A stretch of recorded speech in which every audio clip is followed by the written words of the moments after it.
Hello everyone, मैं हूं विशाल तिवारी और आप देख रहे हैं स्टडी पाथ। हम इस चैनल पे एनसीईआरटी क्लास 8 इतिहास का अतीत भाग 3 का ऑडियो सीरीज शुरू किए हुए हैं। आज हम अध्याय 6 देसी जनता को सभ्य बनाना, राष्ट्र को शिक्षित करना शुरू करने जा रहे हैं। तो चलिए शुरू करते हैं। इससे पहले आपसे एक गुजारिश है कि अगर आप हमारे इस ऑडियो सीरीज को सुन रहे हैं तो इस चैनल को सब्सक्राइब जरूर करें। तो चलिए शुरू करते हैं। पहले के अध्यायों में आप देख चुके हैं कि ब्रिटिश शासन के कारण यहाँ के राजाओं और नवाबों, किसानों और आदिवासियों पर किस किस तरह के प्रभाव पड़े थे। इस अध्याय में हम यह समझने का प्रयास करेंगे कि इन चीज़ों से विद्यार्थियों के जीवन पर क्या असर पड़े। विद्यार्थियों के जीवन को समझना इसलिए ज़रूरी है क्योंकि भारत में अंग्रेज केवल भू क्षेत्र पर विजय और आय पर नियंत्रण ही नहीं चाहते थे। उन्हें लगता था कि उनका एक सांस्कृतिक मिशन भी है। वे मानते थे कि उन्हें देसी समाज को सभ्य बनाना है और उनके रीति रिवाजों और मूल्य मान्यताओं को बदलना है। इसके लिए कौन से बदलाव लाए जाने थे? भारतीयों को शिक्षित, सभ्य और अंग्रेजों की सोच के मुताबिक अच्छी प्रजा बनाने के लिए कौन से कदम उठाए जाने थे? अंग्रेजों के पास भी इन सवालों के कोई बने बनाए जवाब नहीं थे। इन सवालों पर कई दशक तक बहस चलती रही। इस पृष्ठ पर भाषाविद है। भाषाविद एक ऐसा व्यक्ति जो कई भाषाओं का जानकार और विद्यार्थी होता है। अंग्रेजी शिक्षा को किस तरह देखते थे? अंग्रेज शिक्षा को किस तरह देखते थे? आइए सबसे पहले इस बात पर ध्यान दें कि शिक्षा के क्षेत्र में अंग्रेज क्या सोच रहे थे और शिक्षा के जो विचार हमें आज सहज और सामान्य दिखाई देते हैं वे पिछले 200 सालों में किस तरह विकसित हुए हैं। इस पड़ताल के दौरान हम इस बात पर भी विचार करेंगे कि भारतीयों ने ब्रिटिश विचारों पर कैसी प्रतिक्रिया दी और इस बारे में अंग्रेजों के विचार किस तरह विकसित हुए कि भारतीयों को कैसे पढ़ाया जाए। प्राच्यवाद की परंपरा। सन 1783 में विलियम जोन्स नाम के एक सज्जन कलकत्ता आए। उन्हें ईस्ट इंडिया कंपनी द्वारा स्थापित किए गए सुप्रीम कोर्ट में जूनियर जज के पद पर तैनात किया गया था। कानून का माहिर होने के साथ साथ जोन्स एक भाषाविद भी थे। उन्होंने ऑक्सफोर्ड में ग्रीक और लैटिन का अध्ययन किया था। वे फ्रेंच और अंग्रेजी जानते थे और अपने एक दोस्त से अरबी सीखने के अलावा फारसी भी सीख चुके थे। कलकत्ता में आने के बाद वे रोजाना घंटों संस्कृत विद्वानों के साथ बैठकर उनसे संस्कृत की बारीकियां, उसकी व्याकरण और संस्कृत काव्यों का अध्ययन करने लगे थे। कुछ ही समय में उन्होंने कानून, दर्शन, धर्म, राजनीति, नैतिकता, अंकगणित, चिकित्सा विज्ञान और अन्य विज्ञानों की प्राचीन भारतीय पुस्तकों का अध्ययन शुरू कर दिया। जोन्स ने पाया कि उस समय कलकत्ता में तैनात बहुत सारे अंग्रेज अफसर भी उनके जैसे दिलचस्पियां रखते थे। हेनरी टॉमस, कोलब्रुक और नेथेनियल हालहेड भी भारतीय भाषाएं सीखकर संस्कृत व फारसी रचनाओं का अंग्रेजी में अनुवाद कर रहे थे और प्राचीन भारतीय विरासत को समझने के प्रयास में लगे हुए थे। इन लोगों के साथ मिलकर जोन्स ने एशियाटिक सोसाइटी ऑफ बंगाल का गठन किया और एशियाटिक रिसर्च नामक शोध पत्रिका का प्रकाशन शुरू किया।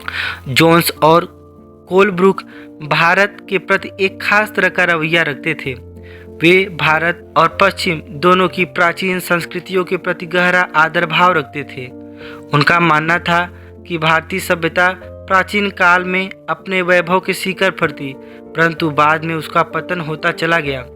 उनकी राय में भारत को समझने के लिए प्राचीन काल में लिखे गए यहाँ के पवित्र और कानूनी ग्रंथों को खोजना व समझना बहुत जरूरी था। उनका मानना था कि हिंदुओं और मुसलमानों के असली विचारों व कानूनों को इन्हीं रचनाओं के जरिए समझा जा सकता है और इन रचनाओं के पुनः अध्ययन से ही भारत के भावी विकास का आधार पैदा हो सकता। इस तरह जोन्स और कोलब्रुक दोनों ही प्राचीन ग्रंथों को ढूंढने, उनकी व्याख्या करने, अनुवाद करने और ज़्यादा से ज़्यादा लोगों तक अपने नतीजे पहुंचाने में जुट गए।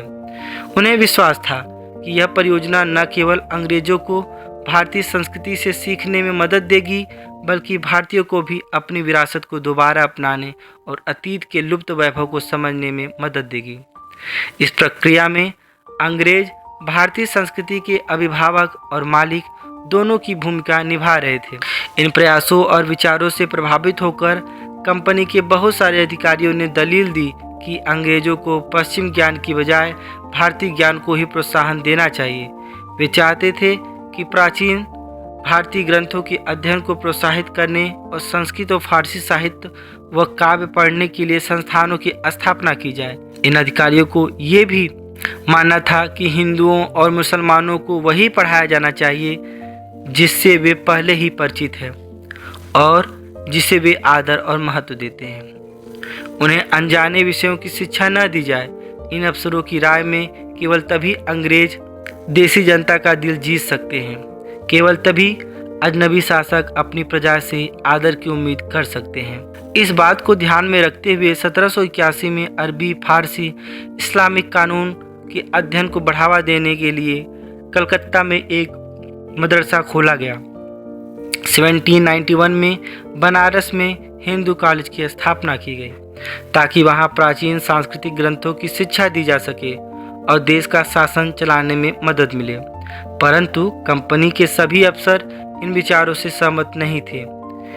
इनमें से बहुत सारे प्राच्यवादियों के कट आलोचक भी थे। इस पृष्ठ पर एक चित्र है वॉरेन हास्टिंग्स का स्मारक रिचर्ड वेस्टमाकोट 1830 अब कलकत्ता स्थित विक्टोरिया मेमोरियल में है। इस तस्वीर से पता चलता है कि भारत में ब्रिटिश सत्ता के बारे में प्राच्यवादी किस तरह सोचते थे। यहाँ आप देख सकते हैं कि सबसे ऊपर हेस्टिंग की भव्य प्रतिमा है जो प्राच्यवादियों के भारी समर्थक थे। इसके एक तरफ पंडित और दूसरी तरफ नीचे बैठा हुआ मुंशी दिखाई दे रहा है। हेस्टिंग तथा अन्य प्राच्यवादी भारतीय विद्वानों से विभिन्न भारतीय भाषाएं सीखना चाहते थे जिन्हें वह कई बार केवल बोलियां समझते और वर्नाकुलर नाम देते थे। स्थानीय रीति रिवाजों और कानूनों के बारे में जानना चाहते थे और प्राचीन ग्रंथों के अनुवाद और व्याख्या में मदद चाहते थे। हेस्टिंग्स ने पहल करके कलकत्ता मदरसे की स्थापना की और उनका विश्वास था कि यहाँ के प्राचीन रीति रिवाज और यहाँ की ज्ञान संपदा ही भारत में ब्रिटिश शासन के आधार होने वाले हैं। प्राच्यवादी एशिया की भाषा और संस्कृति का गहन ज्ञान रखने वाले लोग। मुंशी ऐसा व्यक्ति जो फारसी पढ़ना, लिखना और पढ़ाना जानता हो। वर्नाकुलर यह शब्द आमतौर पर मानक भाषा से अलग किसी स्थानीय भाषा या बोली के लिए इस्तेमाल किया जाता है।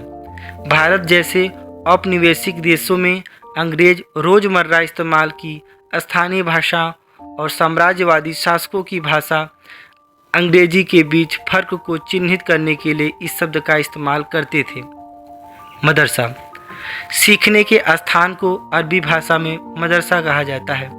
यह किसी भी तरह का स्कूल या कॉलेज या कोई संस्थान हो सकता है। पूरब की जघन्य गलतियाँ। 19वीं सदी की शुरुआत से ही बहुत सारे अंग्रेज अफसर शिक्षा के प्राच्यवादी दृष्टिकोण की आलोचना करने लगे थे। उनका कहना था कि पूर्वी समाजों का ज्ञान त्रुटियों से भरा हुआ है और अवैज्ञानिक है। उनके मुताबिक पूर्वी साहित्य अगंभीर और असतही है। इसलिए उन्होंने दलील दी कि अंग्रेजों को अरबी और संस्कृत भाषा व साहित्य के अध्ययन को बढ़ावा देने पर इतना खर्च नहीं करना चाहिए। प्राच्यवादियों पर हमला करने वालों में जेम्स मिल प्रमुख थे। उनका विश्वास था कि अंग्रेजों को देसी जनता को खुश करने और उसका दिल जीतने के लिए जनता की इच्छा के हिसाब से या उनकी भावनाओं को ध्यान में रखते हुए शिक्षा नहीं देनी चाहिए। उनकी राय में शिक्षा के जरिए उपयोग और व्यवहारिक चीज़ों का ज्ञान दिया जाना चाहिए। इसलिए भारतीयों को पूर्वी समाजों के काव्यों और धार्मिक साहित्य की बजाय ये पढ़ाया जाना चाहिए कि पश्चिम ने किस तरह की वैज्ञानिक और तकनीकी सफलता हासिल कर ली है। 1830 के दशक तक प्राच्यवादियों का विरोध और तीखा हो गया। थॉमस बैबिंगटन मैकाले इन आलोचकों में से सबसे प्रमुख और प्रभावशाली विचारक थे। वह भारत को असभ्य देश मानते थे जिसे सभ्यता का पाठ पढ़ाना जरूरी था।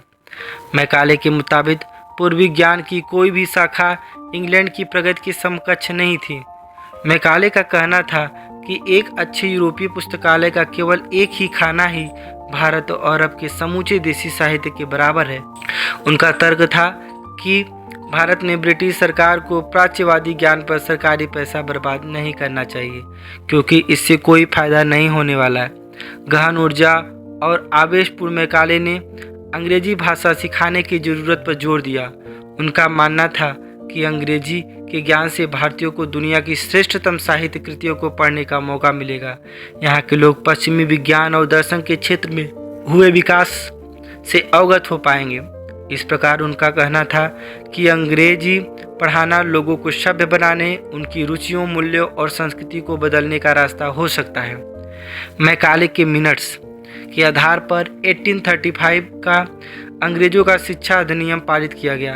ये फैसला भी लिया गया कि अंग्रेजी को उच्च शिक्षा का माध्यम बनाया जाए और कलकत्ता मदरसे तथा बनारस संस्कृत कॉलेज जैसे प्राच्यवादी संस्थानों को प्रोत्साहन न दिया जाए। इन संस्थानों को अपने आप क्षरण का शिकार होते जा रहे अंधकार के मंदिरों की संज्ञा दी। अब स्कूलों के लिए भी अंग्रेजी पाठ्यपुस्तकें छपने लगी थी। व्यवसाय के लिए शिक्षा 1854 में ईस्ट इंडिया कंपनी के लंदन स्थित कोर्ट ऑफ डायरेक्टर्स ने भारतीय गवर्नर जनरल को शिक्षा के विषय में एक नोट भेजा। कंपनी के नियंत्रण मंडल के अध्यक्ष चार्ल्स वुड के नाम से जारी किए गए इस संदेश को वुड का नीति पत्र या वुड डिस्पैच के नाम से जाना जाता है। इस दस्तावेज में भारत की लागू की जाने वाली शिक्षा नीति की रूपरेखा स्पष्ट करते हुए एक बार फिर दोहराया गया कि प्राच्यवादी ज्ञान के स्थान पर यूरोपीय शिक्षा को अपनाने में कितने व्यवहारिक लाभ प्राप्त होंगे। स्रोत 1 ज्ञानियों की भाषा। अंग्रेजी पढ़ाने की ज़रूरतों पर जोर देते हुए मैकाले ने कहा था कि सभी पक्ष इस बात पर सहमत दिखाई देते हैं कि भारत के देसी लोगों द्वारा आमतौर पर बोली जाने वाली बोलियों में ना तो साहित्यिक जानकारियाँ होती है और ना ही वैज्ञानिक। इसके अलावा ये बोलियाँ इतनी दरिद्र और रूखी हैं कि अगर किसी और को स्रोतों से उनको समृद्ध न बनाया जाए तो किसी भी मूल्यवान कृति का उनमें अनुवाद भी नहीं किया जा सकता। इस दस्तावेज में यूरोपीय शिक्षा का एक व्यावसायिक लाभ आर्थिक क्षेत्र में बताया गया था। उसके मुताबिक यूरोपीय शिक्षा के माध्यम से भारतीयों को व्यापार और वाणिज्य के विस्तार में होने वाले लाभ को समझाने और देश के संसाधनों के विकास का महत्व समझाने में मदद मिलेगी। यदि उन्हें यूरोपीय जीवन शैली से अवगत कराया गया तो उनकी रुचियों और आकांक्षाओं में भी बदलाव आएगा और ब्रिटिश वस्तुओं की मांग पैदा होगी, क्योंकि तब यहाँ के लोग यूरोप से बनी चीज़ों को अपनाना और खरीदना शुरू कर देंगे। बोर्ड के नीति पत्र से यह तर्क भी दिया गया था कि यूरोपीय शिक्षा से भारतीयों के नैतिक चरित्र का उत्थान होगा। इससे वे ज़्यादा साहित्यवादी और ईमानदार बन जाएंगे और फलस्वरूप कंपनी के पास भरोसेमंद कर्मचारियों की कमी नहीं रहेगी। दस्तावेज के मुताबिक पूरब का साहित्य न केवल भयानक त्रुटियों से भरा पड़ा था, बल्कि यह लोगों में न तो काम के प्रति दायित्व और समर्पण का भाव पैदा कर सकता था और न ही शासन की आवश्यक निपुणता पैदा कर सकता था। 1854 के नीति पत्र के बाद अंग्रेजों ने कई अहम कदम उठाए। शारीरिक शिक्षा विभागों का गठन किया गया ताकि शिक्षा संबंधी सभी मामलों पर सरकार का नियंत्रण स्थापित किया जा सके। विश्वविद्यालयी शिक्षा की व्यवस्था विकसित करने के लिए भी कदम उठाए गए। 1857 में जब मेरठ और दिल्ली में सिपाही विद्रोह कर रहे थे, उसी समय कलकत्ता, मद्रास और बम्बई विश्वविद्यालयों की स्थापना की जा रही थी। स्कूली शिक्षा प्रणाली में परिवर्तन के प्रयास भी किए गए। कल्पना कीजिए कि आप 1850 के दशक में जी रहे हैं। आपने वुड की नीति पत्र वुड्स डिस्पैच के बारे में सुना है। इसके बारे में अपनी प्रतिक्रिया लिखिए। यूरोपीय ज्ञान के पक्ष में एक तर्क। 1854 के वुड के नीति पत्र में प्राच्यवादी ज्ञान का विरोध करने वालों की निर्णायक विजय का संकेत था। इसमें कहा गया था, हमें जोर देकर यह बात कहनी चाहिए कि भारत में हम जिस शिक्षा का प्रसार करना चाहते हैं उस शिक्षा का लक्ष्य यूरोप की श्रेष्ठतम कलाओं, सेवाओं, दर्शन और साहित्य ज्ञानी यूरोपीय ज्ञान का प्रसार करना है। नैतिक शिक्षा की मांग।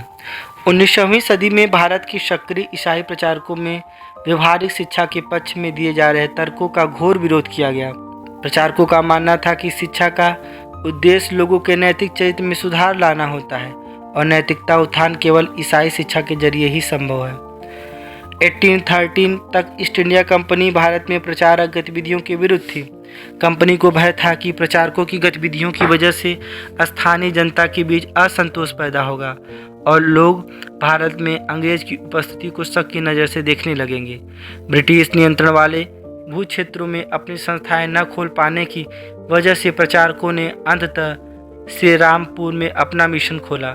यह इलाका डेनिश ईस्ट इंडिया कंपनी के नियंत्रण में आता था। वर्ष 1800 में एक छापाखाना लगवाया गया और 1818 में एक कॉलेज खोला गया। 19वीं सदी के दौरान पूरे भारत में प्रचारक स्कूल खोले गए, परंतु 1857 के बाद भारत की ब्रिटिश सरकार प्रचारक शिक्षा को प्रत्यक्ष सहायता देने में आनाकानी करने लगी थी। सरकार को लगता था कि स्थानीय रीति रिवाजों, व्यवहारों, मूल्य मान्यताओं और धार्मिक विचारों से किसी भी प्रकार से छेड़खान देशी लोगों को भड़का सकता है। स्थानीय पाठशालाओं का क्या हुआ? क्या आपको कुछ अंदाजा है कि अंग्रेजों से पहले यहाँ बच्चों को किस तरह पढ़ाया जाता था? क्या आपने कभी सोचा है कि उस समय बच्चे स्कूल जाते भी थे या नहीं, और अगर स्कूल थे तो ब्रिटिश शासन के तहत उनका क्या हुआ? विलियम एडम की रिपोर्ट। 1830 के दशक में स्कॉटलैंड से आए ईसाई प्रचारक विलियम एडम ने बंगाल और बिहार के जिलों का दौरा किया। कंपनी ने उन्हें देसी स्कूलों में शिक्षा की प्रगति पर रिपोर्ट तैयार करने का जिम्मा सौंपा था। एडम ने जो रिपोर्ट तैयार की वह दिलचस्प थी। एडम ने पाया कि बंगाल और बिहार के 1 लाख से ज़्यादा पाठशालाएं हैं। ये बहुत छोटे छोटे केंद्र थे जिनमें आमतौर पर 20 से ज़्यादा विद्यार्थी नहीं होते थे। फिर भी इन पाठशालाओं में पढ़ने वाले बच्चों की कुल संख्या काफ़ी ज़्यादा थी, यानी 20 लाख से भी ज़्यादा। ये पाठशालाएं संपन्न लोगों का स्थानीय समुदाय द्वारा चलाई जा रही थी। कई पाठशालाएं स्वयं गुरु द्वारा ही प्रारंभ की गई थी। शिक्षा का तरीका काफ़ी लचीला था। आज आप जिन चीज़ों की स्कूलों में उम्मीद करते हैं उनमें से कुछ चीज़ें उस समय की पाठशालाओं में भी मौजूद थे। बच्चों की फीस निश्चित नहीं थी, छपी हुई किताबें नहीं होती थी, पाठशाला की इमारत अलग से नहीं बनाई जाती थी, बेंच और कुर्सियां नहीं होती थी, ब्लैक बोर्ड नहीं होते थे, अलग से कक्षाएं लेने, बच्चों की हाजिरी लेने का कोई इंतजाम नहीं होता था, सालाना इम्तहान और नियमित समय सारणी जैसी कोई व्यवस्था नहीं थी। कुछ पाठशालाएं बरगद की छांव में ही चलती थी, तो कई गांव में किसी दुकान या मंदिर के कोने में या गुरु के घर पर ही बच्चों को पढ़ाया जाता था। बच्चों की फीस उनके माँ बाप की आमदनी से तय होती थी। अमीरों को ज़्यादा और गरीबों को कम फीस देनी पड़ती थी। शिक्षा मौखिक रूप से होती थी और क्या पढ़ना है यह बात विद्यार्थियों की ज़रूरत को देखते हुए गुरु ही तय करता था। विद्यार्थियों को अलग कक्षाओं में ही नहीं बैठाया जाता था, सभी एक जगह एक साथ बैठते थे। अलग अलग स्तर के विद्यार्थियों के साथ गुरु अलग अलग से बात कर लेते थे। एडम ने पाया कि यह लचीली प्रणाली स्थानीय आवश्यकताओं के लिए काफ़ी अनुकूल है। उदाहरण के लिए फसलों की कटाई के समय कक्षाएं बंद हो जाती थी, क्योंकि उस समय गांव के बच्चे प्राय खेती और काम करने के लिए चले जाते थे। कटाई और अनाज निकल जाने के बाद पाठशाला दोबारा शुरू हो जाती थी। इसका परिणाम यह था कि साधारण काश्तकारों के बच्चे भी पढ़ाई कर सकते थे। नई दिनचर्या, नए नियम। 19वीं सदी के मध्य तक कंपनी का ध्यान बहुत मुख्य रूप से उच्च शिक्षा पर था, इसलिए कंपनी ने स्थानीय पाठशालाओं में कामकाज के कभी ज़्यादा दखल नहीं दिया। 1854 के बाद कंपनी ने देश की शिक्षा व्यवस्था में सुधार लाने का फैसला किया। कंपनी का मानना था कि इसके लिए मौजूद व्यवस्था के भीतर ही बदलाव किए जा सकते हैं। कंपनी एक नई दिनचर्या, नए नियमों और नियमित निरीक्षणों के जरिए पाठशालाओं को व्यवस्थित करना चाहती थी। इसके लिए क्या किया जा सकता था? कंपनी ने क्या कदम उठाए? सबसे पहले तो कंपनी ने बहुत सारे पंडितों को सरकारी नौकरी पर रख लिया। इनमें से प्रत्येक पंडित को 4 से 5 स्कूलों की देखरेख का जिम्मा सौंपा जाता था। पंडितों का काम पाठशालाओं का दौरा करना और वहां अध्यापन की स्थितियों में सुधार लाना था। प्रत्येक गुरु को निर्देश दिया गया था कि वे समय समय पर अपने स्कूल के बारे में रिपोर्ट भेजें और कक्षाओं को नियमित समय सारणी के अनुसार प्रगति को मापने के लिए वार्षिक परीक्षाओं की रूपरेखा तैयार की जाने लगी। विद्यार्थियों से कहा गया कि वे नियमित रूप से शुल्क दें, नियमित रूप से कक्षा में आएँ तथा तय सीट पर ही बैठे और अनुशासन के नियमों का पालन करें। गतिविधि। कल्पना कीजिए कि आप 1850 के दशक में एक गरीब परिवार में पैदा हुए। अब बताइए कि सरकार द्वारा नियंत्रित पाठशालाओं पर आपकी क्या राय होगी? क्या आपको मालूम है कि प्राथमिक स्कूल में दाखिला लेने वाले बच्चों में से लगभग 50% बच्चे 13 से 14 साल की उम्र तक पहुँचते पहुँचते स्कूल छोड़ चुके होते हैं? क्या आप बता सकते हैं कि इस स्थिति का कारण क्या है? इन नए नियमों और दिनचर्याओं का एक और भी नतीजा हुआ। पहले वाली व्यवस्था में गरीब किसानों के बच्चे भी पाठशालाओं में जा सकते थे, क्योंकि शालाओं की समय साड़ी काफ़ी लचीली होती थी। नई व्यवस्था के अनुशासन की मांग थी कि बच्चे नियमित रूप से स्कूल आए। अब कटाई के मौसम में भी बच्चों को स्कूल जाना जरूरी था, जबकि उसी समय गरीब घरों के बच्चे खेतों में काम करने जाया करते थे। अगर कोई बच्चा स्कूल नहीं आ पाता था तो इसे अनुशासनहीनता माना जाता था, यानी बच्चा पढ़ना लिखना ही नहीं करना चाहता। अरविंदो घोष ने 15 जनवरी 1908 को मुंबई में अपनी एक संभाषण में राष्ट्रीय शिक्षा पर बोलते हुए कहा था कि इसका लक्ष्य छात्रों में राष्ट्रीयता का भाव जागृत करना है। इसके लिए अपने पूर्वजों के साहित्यिक कार्यों पर गहराई से चिंतन करना आवश्यक है। शिक्षा को मातृभाषा में होना चाहिए ताकि यह अधिक से अधिक लोगों तक पहुंचा जा सके। अरविंदो ने इस बात पर भी बल दिया कि यद्यपि छात्रों को अपने मूल के साथ जुड़े रहना चाहिए, फिर भी उनको आधुनिक वैज्ञानिक आविष्कार तथा लोकप्रिय शासन व्यवस्था के संदर्भ में पश्चिमी देशों के अनुभव का भी भरपूर लाभ उठाना चाहिए। इसके अतिरिक्त छात्रों को कोई हस्तकला भी सीखना चाहिए ताकि वे स्कूल छोड़ने पर यथासंभव रोजगार प्राप्त कर सकें। राष्ट्रीय शिक्षा की कार्यसूची। केवल अंग्रेज अफसर ही भारत में शिक्षा के बारे में नहीं सोच रहे थे। 19वीं सदी की शुरुआत से ही भारत में विभिन्न भागों में बहुत सारे विचारक शिक्षा के व्यापार प्रसार की जरूरत पर जोर देने लगे थे।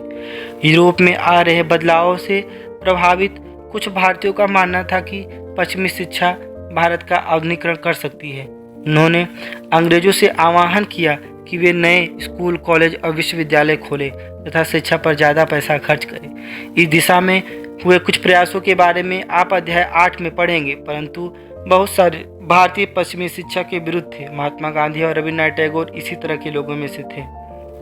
आइए देखें कि उनका क्या कहना था। अंग्रेजी शिक्षा ने हमें गुलाम बना दिया है। महात्मा गांधी का कहना था कि औपनिवेशिक शिक्षा ने भारतीयों के मस्तिष्क में हीनता का भाव पैदा कर दिया है और अपनी संस्कृति के प्रति उनका गौरव भाव नष्ट होता जा रहा है। महात्मा गांधी ने कहा कि इस शिक्षा में विष भरा है, यह पापपूर्ण है, इसने भारतीयों को दास बना दिया है, इसने लोगों पर प्रभाव डाला है। उनके मुताबिक पश्चिम से अभिभूत, पश्चिम से आने वाली हर चीज़ की प्रशंसा करने वाले इन संस्थानों में पढ़ने वाले भारतीय ब्रिटिश शासन को पसंद करने लगे थे। महात्मा गांधी एक ऐसी शिक्षा के पक्षधर थे जो भारतीयों के भीतर प्रतिष्ठा और स्वाभिमान का भाव पुनर्जीवित करे। राष्ट्रीय आंदोलन के दौरान उन्होंने विद्यार्थियों से आह्वान किया कि वे शिक्षा संस्थानों को छोड़ दें और अंग्रेजों को बताएं कि वे अब गुलाम बने रहने के लिए तैयार नहीं हैं। महात्मा गांधी की दृढ़ मानता थी कि शिक्षा केवल भारतीय भाषाओं में ही दी जानी चाहिए। उनके मुताबिक अंग्रेजी में दी जा रही शिक्षा भारतीयों को अपाहिज बना देती है। उसने उन्हें अपने सामाजिक परिवेश से काट दिया है और उन्हें अपनी ही भूमि पर अजनबी बना दिया है। उनकी राय में विदेशी भाषा बोलने वाले, स्थानीय संस्कृति से घृणा करने वाले अंग्रेजी शिक्षित भारतीय अपनी जनता से जोड़ने के तौर तरीके भूल चुके थे। महात्मा गांधी का कहना है कि पश्चिमी शिक्षा मौखिक ज्ञान की बजाय केवल पढ़ने और लिखने पर केंद्रित है। उसमें पाठ्य पुस्तकों पर तो जोर दिया जाता है, लेकिन जीवन अनुभव और व्यवहारिक ज्ञान की उपेक्षा की जाती है। गांधी जी का तर्क था कि शिक्षा से व्यक्ति का दिमाग व आत्म विकसित होना चाहिए। उनकी राय में केवल साक्षरता यानी पढ़ने और लिखने की क्षमता पा लेना ही शिक्षा नहीं होती। इसके लिए तो लोगों के हाथों में काम करना पड़ता है, हुनर सीखने पड़ते हैं और यह जानना पड़ता है कि विभिन्न चीज़ों को किस तरह काम आती है। इससे उनका मस्तिष्क और समझने की क्षमता दोनों विकसित होते हैं। साक्षरता ही शिक्षा नहीं। महात्मा गांधी ने लिखा था, शिक्षा से मेरा मतलब इस बात से है कि बालक और मनुष्य के देह, मस्तिष्क और भावना में श्रेष्ठ तत्वों को समाने लायक हो जाए। साक्षरता न तो शिक्षा का अंत है और न ही उसकी शुरुआत, यह तो केवल एक साधना है जिसके जरिए पुरुषों और महिलाओं को शिक्षा दी जा सकती है। साक्षरता अपने आप में शिक्षा नहीं होती। लिहाजा मैं बच्चों को शिक्षित करते हुए सबसे पहले उन्हें कोई उपयोगी हस्त कौशल सिखाऊंगा और उन्हें शुरू से ही कुछ रचने पैदा करने के लिए तैयार करूंगा। मेरा मानना है कि दिमाग और आत्मा का सर्वोच्च विकास इस तरह ही शिक्षा से ही संभव है। प्रत्येक हस्तकौशल आज की तरह केवल यांत्रिक ढंग से नहीं बल्कि वैज्ञानिक ढंग से पढ़ाया जाना चाहिए। यानी बच्चों को प्रत्येक प्रक्रिया के क्यों और किस लिए पता होना चाहिए। जैसे जैसे राष्ट्रीय भावना का प्रसार हुआ, कई दूसरे विचारक भी एक ऐसी ही राष्ट्रीय शिक्षा प्रणाली के बारे में सोचने लगे जो अंग्रेजों द्वारा स्थापित की गई व्यवस्था से आमूल तौर पर भिन्न हो।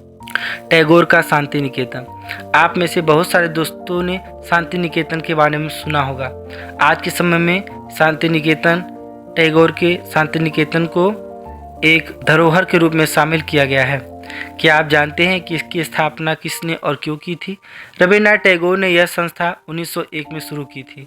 टैगोर जब बच्चे थे तो स्कूल जाने में बहुत चिढ़ते थे। वहाँ उनका दम घुटता था। उन्हें स्कूल का माहौल दमनकारी लगता था। टैगोर को ऐसे लगता था मानो इसकी स्कूल कोई जेल हो, क्योंकि वहाँ के बच्चे मनचाहा कभी नहीं कर पाते थे। जब दूसरे बच्चे शिक्षक को सुन रहे होते हैं तो टैगोर का दिमाग कहीं और भटक रहा होता था। कलकत्ता के अपने स्कूल जीवन के अनुभवों ने शिक्षा के बारे में टैगोर के विचारों को काफ़ी प्रभावित किया था। जब वे बड़े हुए तो उन्होंने एक ऐसा स्कूल खोलने के बारे में सोचा जहाँ बच्चे खुश रह सकें, जहाँ से मुक्त और रचनाशील हों, जहाँ वे मुक्त और रचनाशील हों, जहाँ वे अपने विचारों और आकांक्षाओं को समझ सके। टैगोर को लगता था कि बचपन का समय अपने आप सीखने का समय होना चाहिए। वह अंग्रेजों द्वारा स्थापित की गई शिक्षा व्यवस्था के कड़े और बंधनकारी अनुशासन से मुक्त होना चाहिए। शिक्षक कल्पनाशील हों, बच्चों को समझ सके और उनके अंदर उत्सुकता, जानने की इच्छा, चाहत हो। टैगोर के मुताबिक वर्तमान स्कूल बच्चे की रचनाशीलता, चकित होने की उसके स्वाभाविक गुण को मार देते हैं। टैगोर का मानना था कि सृजनात्मक शिक्षा को केवल प्राकृतिक परिवेश में ही प्रोत्साहित किया जा सकता है। इसलिए उन्होंने कलकत्ता से 100 किलोमीटर दूर एक ग्रामीण परिवेश में अपना स्कूल खोलने का फैसला लिया था। उन्हें यह जगह निर्मल, शांति से भरी शांति निकेतन दिखाई दी, जहाँ प्रकृति के साथ जीते हुए बच्चों अपने स्वाभाविक सृजनात्मक मेघा को और विकसित कर सकते थे। बहुत सारे मामलों में टैगोर और महात्मा गांधी शिक्षा के बारे में कमोबेश एक जैसी राय रखते थे, लेकिन दोनों के बीच फर्क भी थे। गांधी जी पश्चिमी सभ्यता और मशीनों व प्रौद्योगिकी की उपासना के कट्टर आलोचक थे। टैगोर आधुनिक पश्चिम सभ्यता और भारतीय परंपरा के श्रेष्ठ तत्वों का सम्मिश्रण चाहते थे। उन्होंने शांति निकेतन में कला, संगीत, नृत्य के साथ साथ विज्ञान और प्रौद्योगिकी की शिक्षा पर भी जोर दिया। इस प्रकार बहुत सारे लोग इस बारे में सोचने लगे कि एक राष्ट्रीय शिक्षा प्रणाली की रूपरेखा क्या होनी चाहिए। अंग्रेजों द्वारा स्थापित की गई व्यवस्था में परिवर्तन चाहते थे। उनका मानना था कि इस व्यवस्था को इस तरह फैलाया जाए कि उसमें ज़्यादा से ज़्यादा लोगों को पढ़ने के मौके मिले। इसके विपरीत बहुत सारे लोग ऐसे भी थे जो एक वैकल्पिक व्यवस्था चाहते थे, ताकि लोगों को सच्चे अर्थ में राष्ट्रीय संस्कृति की शिक्षा दी जा सके। कौन तय करे कि सच्चे अर्थों में राष्ट्रीय क्या होता है?